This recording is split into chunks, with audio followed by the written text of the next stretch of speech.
Do you ever feel like manifestation is just another thing on your to-do list that you don't have time for? Like your spiritual practice is something that you have to do? Honestly, you're not alone because I felt that way too. Something that's really changed my relationship with manifestation is blending it into my lifestyle so that no matter what I'm doing, I'm also manifesting.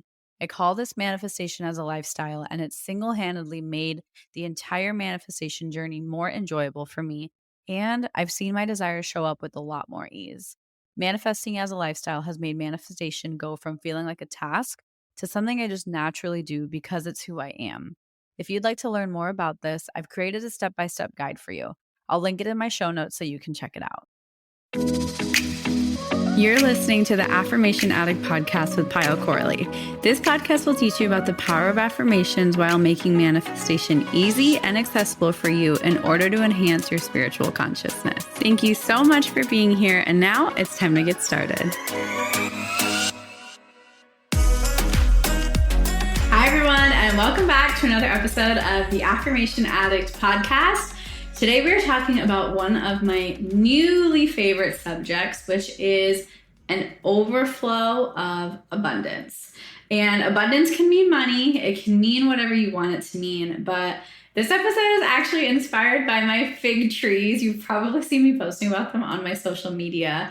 But when we moved into this new house, we had fruit trees. And I've never grown up with fruit trees. I've always heard about it. In Arizona, a lot of people have citrus, so they have oranges and lemons. And this, I don't know why I'm laughing, but it makes me so happy that I understood such a beautiful concept through the power of nature and these trees. And if you're watching the video, you can probably see I can barely stop smiling because it just makes me so happy, and it's so random. And it's not because of the fruits. It's not because of the figs that I get to eat. There's actually way too many of them.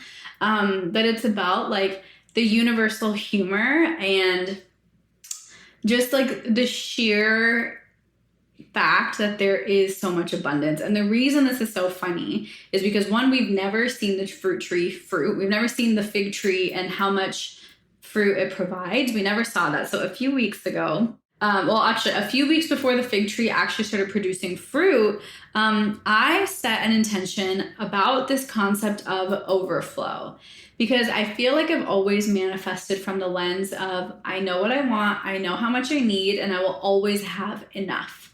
And I've even wrote affirmations and thought like I'll always have more than enough, but I was never able to put any kind of quantity or an understanding of what that feels like. It felt too good to be true probably for me and for my subconscious.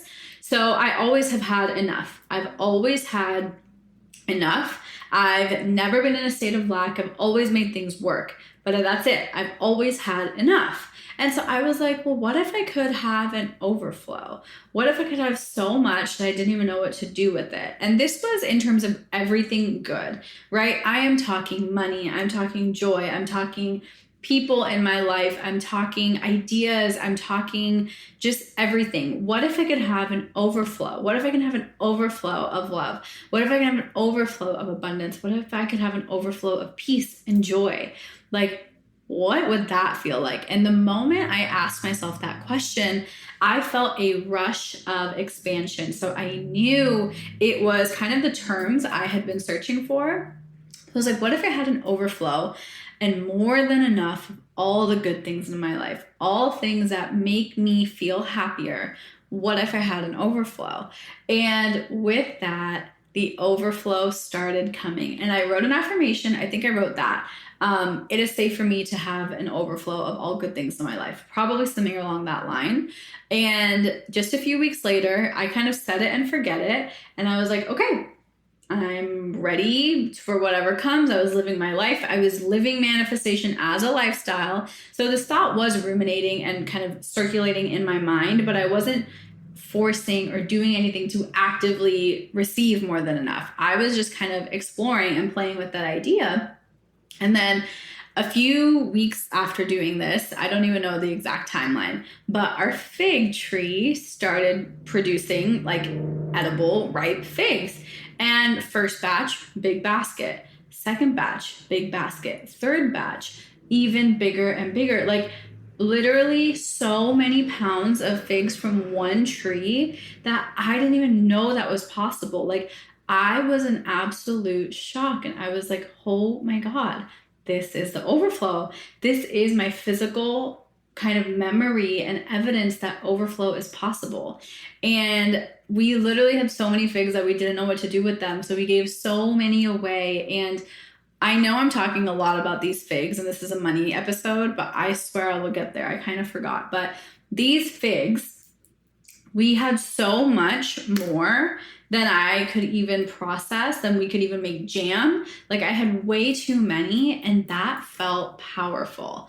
Secondly, how this relates to money is the moment we received any, our first instinct was to give. Our first instinct was to share. And so this is where it starts tying into money. If you're having a calling that you want to manifest more money in your life, you want to experience more money energy in your life, I want you to think of money as an energy that is allowed to overflow in your life. It is allowed to come in a way that's more than enough. Because if you feel like you always have just enough to get by, maybe start asking yourself the question is, what if I had more money than I even know what to do with? What if I had more money than I even knew how to spend? What if I had more money that I couldn't help but share it? What if I had more than enough? What if I had an overflow of abundance?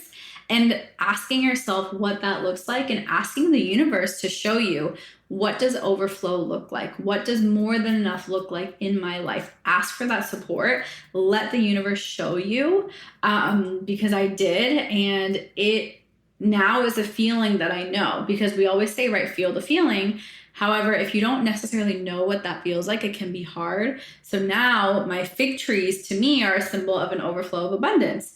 It is the purest definition I can think of. And it brings me so much peace. It brings me so much knowing. It brings me so much assurance that that is possible. It is possible to have more than enough, and allow more than enough money to come through, because it is possible for you. So with kind of that mindset shift is also reminding yourself that you don't have to settle. You don't have to only figure out how the money is coming in. We oftentimes have certain manifestations because we're trying to substitute for the how. We want this job because it's going to be a source of income. It's going to be a higher source of income. So we're sort of manifesting and trying to take over and control the how through our manifestations, which is actually kind of a cheating kind of way to do it. And it doesn't always work, to be frank. If something is not manifesting for you, there's a chance that you're using that manifestation to control the narrative and control the how, rather than understanding what that root desire is. All of these kind of nuances are the things I'm teaching you and starting to really embrace in what manifestation as a lifestyle is. So if you want to buy my guide, it applies to money. It applies to every area of your life. I'll put the link in the show notes for you, to help you manifest as a lifestyle, to help you where your fig trees can also help you receive more money, and allow manifestation to be so well integrated into your life that you are literally beaming with such good energy that your manifestations can't help but flock to you. And in terms of creating a money mindset, don't forget that money is a relationship. Money is an energy, and it's a two-way street. My favorite thing I like to tell people is think of money as a person in your life. If money was somebody in your life, how would it treat you, and how would it show up in your life if you were treating it the way you did? If you keep talking bad about it, if you're stabbing it in the back, if you're gossiping about money, do you think money is going to want to stay in your life? Probably not. So treat money like a loving friend, someone that you care for, and really start to shift the way you interact with your money, and shift the way that you are living that relationship, because it is an embodied relationship. And give yourself permission to work on your money mindset in a fun and playful way. Welcome that more than enough energy. What if you did have more money than you knew what to do with? Like, that is a really freeing idea, right? And ultimately that feeling we're probably chasing for is overflow and freedom. So instead of focusing on how am I going to get that money now, focus on those two feelings. How do you tap into overflow? How do you tap into freedom? Even if it has nothing to do with money, feeling those feelings or learning about those feelings and how they feel in your body is a form of helping you actually manifest them. So don't think that your manifestation and receiving money has to be solely focused around money. It can be other elements and areas of your life. For me, it was my fruit trees, and nature is a huge source of how I manifest money and how it helps me reframe my mind and my limiting beliefs. It helps me understand money in that way. Hi, beautiful friend. I hope you're enjoying this episode. I wanted to hit pause for 15 seconds and share with you about my spiritual membership I created to help you raise your vibration and manifest with ease.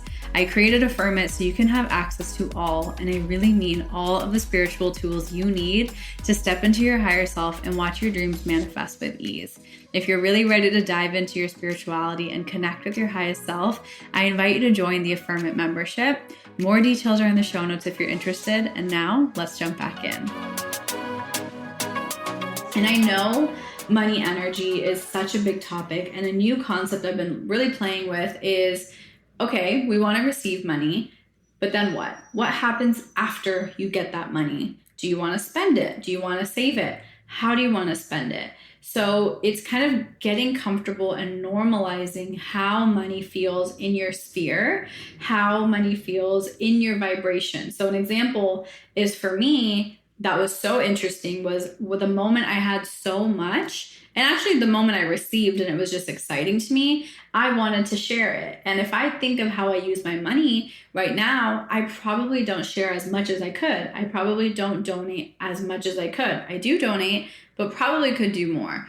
And so it was a really good indicator of, okay, how do I want to spend this money? How am I feeling good releasing it into the universe and using it as a tool and using it as a resource that not only I can benefit from, but so can other people.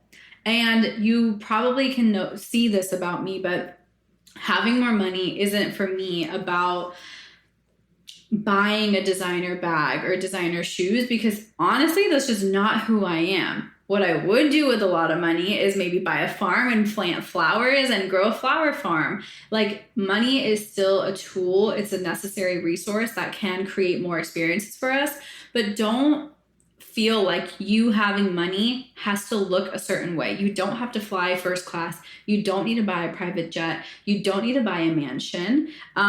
You can, if that is what excites you, not if that is what you think you have to do to show other people. Some people truly love designer things. I genuinely don't, because I know my mom is in the clothing business and jewelry business, and I know the cost of real goods. And that value just doesn't exist. I know that leather is a certain cost, and what I'm paying for is the label, and the label is a status, and that's just not part of me. It doesn't excite me. It doesn't make me feel abundant. It actually makes me feel less abundant because I don't value that. I grew up around that, so it's not of value to me. It doesn't make me feel better. It doesn't make me feel more higher class. However, if it does make you feel more higher class, question, is it so other people can see it, or would I still do it if nobody else was watching? So a really good journaling question is, how would I spend my money, right? How do I want to spend my money if I had all the money in the world? And then how would I spend my money if nobody could see what I spent it on or how I spent it on? If nobody knew, if everything was a secret, your trips, your first class tickets, if all of that was completely secret, nobody could see it, how would you spend your money? There's two very different approaches. And I find that a lot of my clients who want to manifest money, they want those kind of glam things because they believe that those glam things are the only way to experience and enjoy money. I love certain glam things. I love expensive meals. Like, we're big into tasting menus and Michelin star. We're big into travel. However, also, interestingly enough, I need to record a whole episode on this. Travel is now not my biggest priority. I thought it was. That was kind of the last thing I wanted to manifest, was traveling to all these places. I have the freedom of time. I have the resources, but the desire is just gone away. So it's really understanding and being okay with some of those things that you're chasing after aren't actually what you want. For me, what I was actually chasing for when I was traveling was inspiration. I wanted to feel creative from the inside out. I wanted to feel connected. I wanted to feel alive. And I thought I could only get that when I'm traveling. But I've created a home and an environment and a lifestyle where I feel alive in my day-to-day routine. I feel inspired in my day-to-day routine. So I don't seek that through travel. If I go travel now, I want to see different parts of the world and learn different cultures, but it's not my biggest priority. I don't feel like I'm missing out on life because I've created so much peace from the inside out that even traveling, which I'm shocked to say this because travel has always been such a big part of my life, but even traveling cannot fill a void. Traveling is just normal now. It doesn't kind of give me something external. It is just another experience. And we think that we have all these desires because we think they're going to make us feel a certain way. And ultimately, no one can teach you that lesson except for yourself. But there is such a high probability that at least one of your desires isn't actually your own or isn't actually for you. It's for everybody else. It's to show everybody else, or it's because you've seen it work for other people and it's actually not in alignment with you. I know many of my desires were like that. My dream job, which still manifested. So for a while, I wanted to be a consultant because of the lifestyle. I could travel for free. I could go to fancy dinners. All of those things I've just been talking about. It was a definition of abundance for me. I manifested it and I absolutely hated it. And I felt like I was needed to have that lesson. So you will be taught and experiencing the lessons you need to learn if you're willing to learn them. But through my own examples and through these kind of random tangents I'm going on, I hope you can start to self-reflect and say, okay, we all want money, right? That's fine. That is a natural resource. We need it for survival. But why do you want the money? Why do you feel like you don't have enough now? What's going to change? And how much of that has to do with the world around you versus your internal world? What's going to change about your internal world when you manifest more money? And what's going to change about your external world?